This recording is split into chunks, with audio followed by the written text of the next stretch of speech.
시작하겠습니다. 자, 62페이지 학령기입니다. 자, 학령기는 일단 학교에 들어가야 되니까 게으르면 절대 안 되겠죠. 부지런해야 돼요. 그래서 근면성 대 열등감입니다. 자, 또래 친구가 가장 중요합니다. 자, 초등학교 들어가면 사회활동이 굉장히 중요하죠. 그 사회활동이 또래 친구들과의 교류를 통해서 이루어지는 것입니다. 그래서 또래 친구 동그라미 하시고요. 집단에 가입을 원한다. 스포츠 클럽이라든가 이런 게 굉장히 초등학교 1학년 때 많이 만들어져요. 그래서 남학생들 같은 경우는 거의 축구? 그죠? 만들어지고요. 여학생들 같은 경우는 요즘에는 뮤직, 방송 댄스 뭐 이런 것들 클럽들이 엄마들 중심으로 만들어지면서 이런 활동들을 하게 되고 또 친구들하고 경쟁하고 협동하면서 학교 규칙을 배우게 됩니다. 자, 학교 공포증 동그라미. 나중에 학교 공포증은 다시 설명을 해 드릴 거고요. 그 다음에 신체적인 발달, 운동 발달도 오래된 문제긴 하는데 나왔던 적이 있습니다. 자, 학령기도 제일 성장이 빠른 건 아까 어디였었죠? 영아기, 청소년기죠. 나머지 기간들은 성장이 천천히 느리게 진행이 된다라는 거. 그 다음에 학령기에서 남자아이가 성장이 빨라요? 여자아이들이 성장이 빨라요? 여자아이들이 성장이 빠르죠. 그래서 여학생이 더 크다라는 거. 그래서 여학생이 급성장해서 남학생들보다 2년 빨리 가게 됩니다. 그래서 보시면 되고요. 그 다음에 신체 비율의 변화, 하지 성장 속도가 증가하죠. 또 키에 비해서 머리둘레, 허리둘레가 감소하고 골격이 자라면서 지방이 줄어요. 그래서 몸무게에서 근육이 늘어나기 시작합니다. 특히 유스타키오가 세 번째 보세요. 자, 유스타키온이 직선으로 되어 있었고 수평으로 되어 있어서 그 전까지는 중이염 발생 빈도가 높다 그랬었죠. 근데 이게 점점 밑으로 내려갑니다. 아래쪽 안쪽으로 이제 유스타키온이 위치를 하면서 자, 학교 들어가면 중이염의 빈도는 굉장히 많이 감소하게 되고요. 자, 성장통이 나타나게 됩니다. 자, 오른쪽 페이지에 성장통이 실제 기출 문제였었죠. 자, 성장기 보세요. 자, 여아에게서 많이 호발이 됩니다. 남아보다는 여아 동그라미 하고요. 자, 빠른 골격 성장이에요.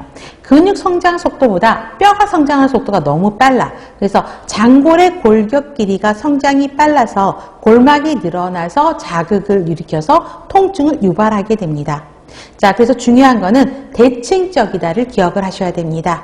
양쪽이 동시에 나타나고요. 안 움직이면 통증 없어요. 그런데 아픈 곳은 어디가 아프냐 누르지 못해요. 어딘지 모르고요.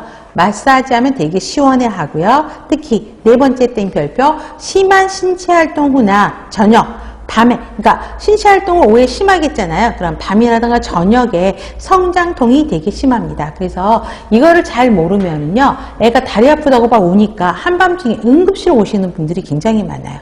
근데 이거 집에서 잘 해주시면 되거든요. 근데 보시면 되고요. 그래서 통증이 더 심하고, 그래서 일시적인 거예요. 휴식하거나 자고 일어나면 사라집니다. 문제는 밤에 아프다 그러니까 응급실로 오는 거죠. 자, 관리는 자연 소멸이고요.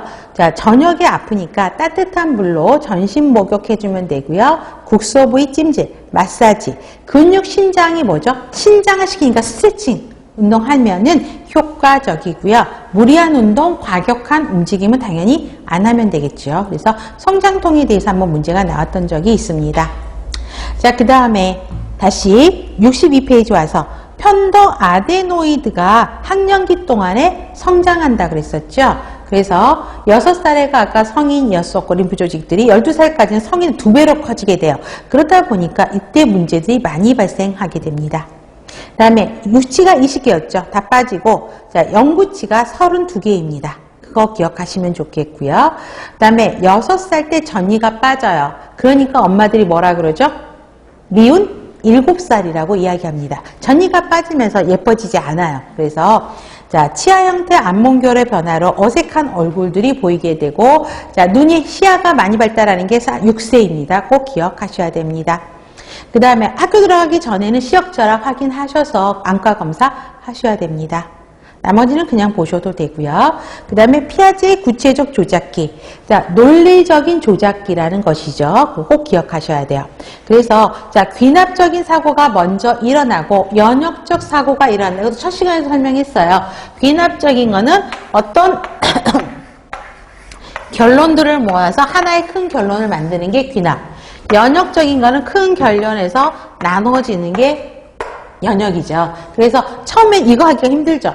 처음에는 요렇게 사실을 모아서 그래서 결론이 뭐다 이렇게 되는 게 귀납이죠. 그래서 초기에는 귀납적인 사고, 그 다음에 고학년으로 올라가면 연역적인 사고가 가능하고요. 가설, 추상 다 세울 수 있다라는 것입니다.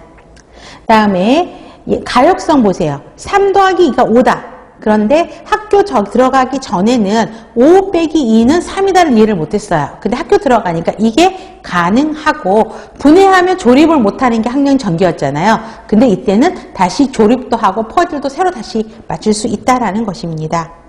보존 개념, 이게 항상 나오는 문제예요. 가장 중요한 거예요.